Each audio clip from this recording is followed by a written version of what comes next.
Secara konstitusi, masyarakat adat ini sudah diakui, ya. Mungkin Kakak Alvo sudah lebih tahu tentang ini, gitu ya. Di dalam Saya minta pandangan juga nih dari Kak Desi dan juga Kak Alvo terkait sebenarnya kondisi ideal yang harusnya kita tuh dapat, yang seharusnya kita dapatkan sebagai hak yang kita sebagai pemuda masyarakat adat dan orang asli Papua itu sendiri, dan sebenarnya cita-cita seperti apa sih yang didambakan dari kita sebagai orang muda atau orang asli Papua itu sendiri.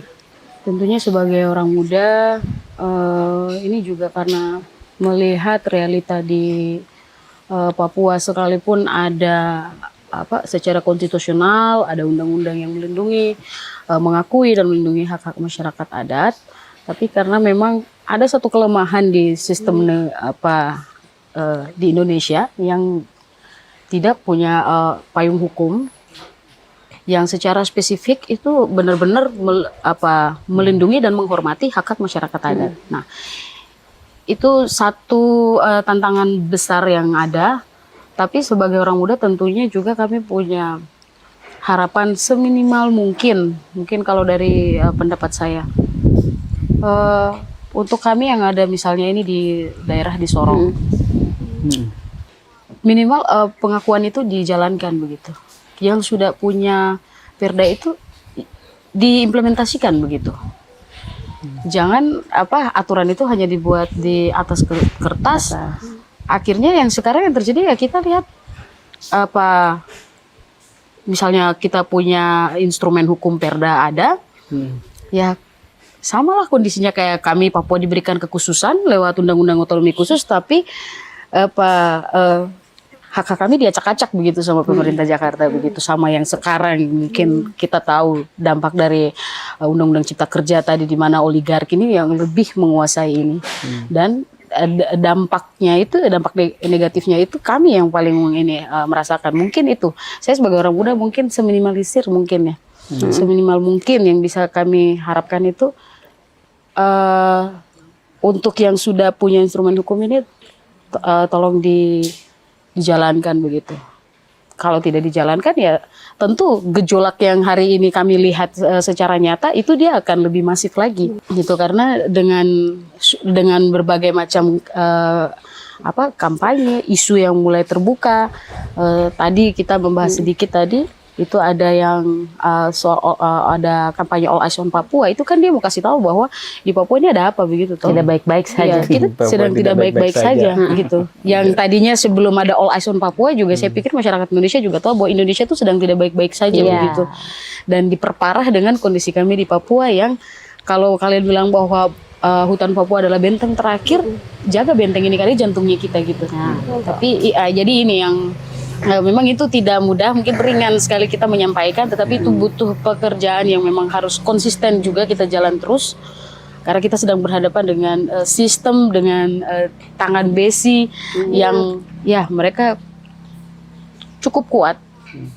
Jadi yang pertama adalah bagaimana masyarakat kita, kesadaran masyarakat kita harus kita mampu kita jangkau. Saya sebagai orang muda, saya berharap sebelum ke atas kita di bawah dulu begitu. Berarti karena harus menyentuh kesadaran masyarakat juga. Karena kalau kita semuanya konsentrasi kita itu melihat ke atas, masyarakat kita ini banyak sekali modus yang masuk di bawah.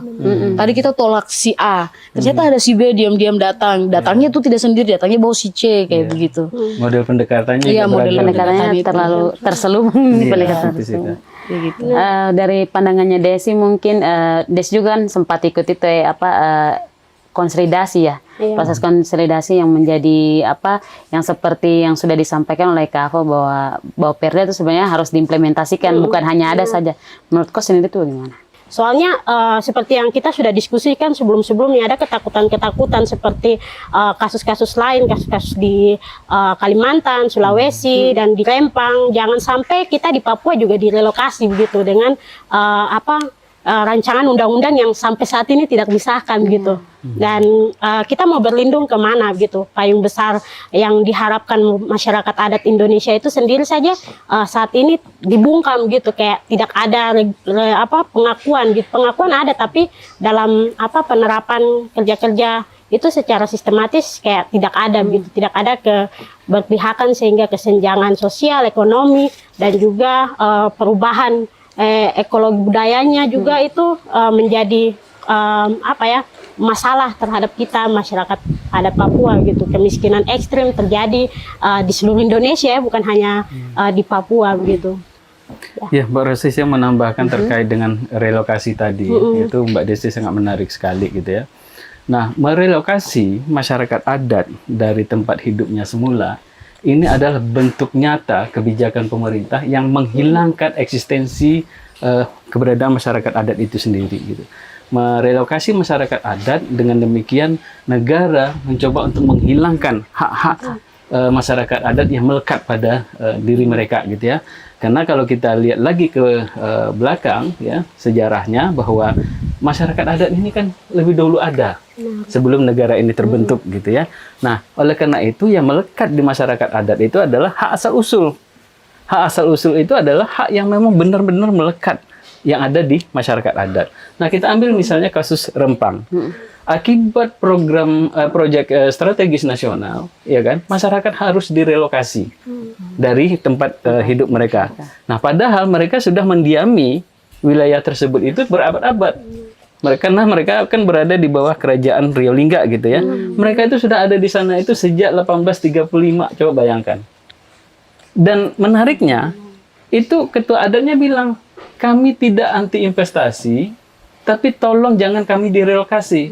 Artinya apa? Dia memohon agar eksistensinya diakui, ya kan? Hak-haknya jika tidak dihilangkan gitu. Ya kan? Nah, tapi lagi-lagi ya masyarakat adat menghadapi itu di situasi negara kita sekarang ini gitu. Oke. Ngomongin soal Rempang ya, terkait relokasi tadi, sebenarnya ya sah-sah saja terkait pembangunan itu tadi, dan juga masyarakat adat yang sebenarnya harusnya berperan aktif. Semua itu juga terlibat dengan pengakuan dari negara terhadap masyarakat itu tadi juga kan. Yang baru-baru terjadi di Sorong nih yang menarik, dan juga mungkin ada di headline teman-teman bisa lihat di media masing-masing, bahwa sebenarnya ada loh Nasaimos yang menjadi contoh nih dari adanya pengakuan masyarakat adat itu tadi. Mungkin bisa diceritakan sedikit tentang Nasaimos? Iya, Kakak Rosi, Sobat Lingkungan, pertanyaannya adalah kenapa penting pengakuan dan perlindungan terhadap masyarakat adat. RUU Masyarakat Adat ini itu kan sudah dibahas sejak, ya paling tidak ukurannya tahun 2013 yang lalu lah ya, sejak dia menjadi inisiatif DPR gitu ya. Kemudian DPR menyampaikan kepada Presiden tunjuk menteri seperti Menteri Kehutanan, SDM, Menteri Dalam Negeri gitu ya, untuk membahas ini bersama DPR gitu ya. Dan sampai tahun 2018 kalau saya tidak salah, itu teman-teman aman diundang RDPU oleh DPR, tapi tahu nggak yang hadir berapa orang? Hanya 5 orang yang hadir untuk membahas hajat hidup masyarakat adat gitu. Nah, jadi ini memang miris ya kalau kita lihat sejauh mana political will dari baik itu di teman-teman di legislatif maupun di pemerintah untuk melindungi masyarakat adat gitu. Nah, sebenarnya secara konstitusi masyarakat adat ini sudah diakui ya. Mungkin Kakak Alfo sudah lebih tahu tentang ini gitu ya. Di dalam pasal 18B ayat 2 dan pasal 28I ayat 3 itu disebutkan terkait dengan masyarakat adat. Kalau di pasal 18B ayat 2 itu penyebutannya masyarakat hukum adat, tapi di pasal 28I itu penyebutannya masyarakat tradisional. Hanya saja pengakuan secara konstitusi ini inkonsistensi antara yang ada di dalam undang-undang sendiri dengan implementasi di lapangan. Buktinya apa? Buktinya masyarakat adat masih mengalami yang namanya marginalisasi, yang masih mengalami yang namanya diskriminasi gitu.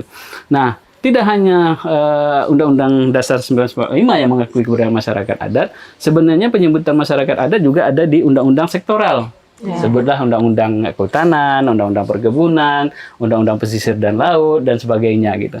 Hanya saja lagi-lagi bukannya mereka mengakui keberadaan masyarakat adat tadi, tapi justru mereka merampas ruang hidup masyarakat adat karena memang mereka lebih memprioritaskan perusahaan-perusahaan industri ekstraktif ketimbang masyarakat adat. Nah, syukurnya di Nasaimos kita bekerja di sana sudah lebih kurang 20 tahun, perjuangan yang panjang gitu ya. Nah, di Kenaseimos, Kabupaten Sorong Selatan, itu pemerintahnya mengeluarkan peraturan daerah nomor 3 tahun 2022 itu tentang pengakuan perlindungan dan penghormatan terhadap masyarakat adat gitu ya. Kemudian bupatinya membentuk panitia masyarakat hukum adat sampai pada akhirnya tanggal 6 Juni, 1 hari setelah Hari Lingkungan Hidup gitu ya, Bupati Kabupaten Sorong Selatan itu mengeluarkan SK pengakuan terhadap masyarakat adat Kenaseimos, dan ini tentunya menjadi kemenangan buat masyarakat adat Kenaseimos, karena walau bagaimanapun secara negara, SK Bupati ini adalah perwakilan dari negara yang memberikan pengakuan terhadap masyarakat adat Kenaseimos. Baik, kita